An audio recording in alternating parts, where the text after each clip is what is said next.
মৌসুমের শেষ সময়ে এসেও একটি গাছে এত আম, আমরা খানিকটা অবাকই হয়েছিলাম। স্থানীয় ব্যক্তিকে জিজ্ঞেস করে বললেন এগুলো আশিনা আম। আমি আর মিথিলা আজকে ঘুরতে বের হয়েছিলাম মোটরসাইকেল নিয়ে।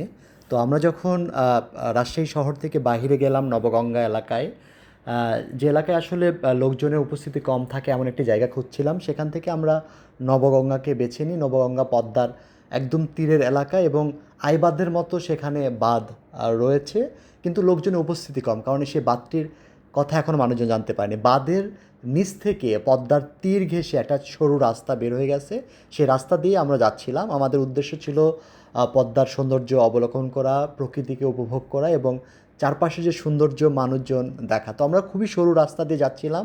তো সরু রাস্তা দিয়ে যাওয়ার সময় মিথিলাতে খুব ভয় পাচ্ছিল আসলে যে আমরা পড়ে যাই কি না। তো তারপরেও আমরা গেলাম। পাশে আসলে পার্থেনিয়াম ছিল, পার্থেনিয়াম বিষাক্ত গাছ, সেগুলো মারিয়ে এবং সরু রাস্তা দিয়ে যাওয়ার সময় আমাদেরকে এই যে দুই পাশে যে গাছপালা ছিল সেগুলোকে শরীরের সাথে লাগছিল। এইভাবেই আমরা বাইক চালিয়ে কিন্তু গেলাম। আমাদের একটা দারুণ একটা অ্যাডভেঞ্চার হলো আজকে। আমাদের ইচ্ছাই ছিল যে পদ্মার সৌন্দর্য উপভোগ করবো, একটু নিরিবিলি জায়গায় যাব।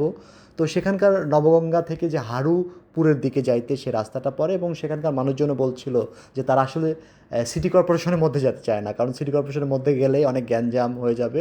সেখানেও তারা এই নিরিবিলি জায়গাটাতেই থাকতে চান, এমনটি তারা বললেন।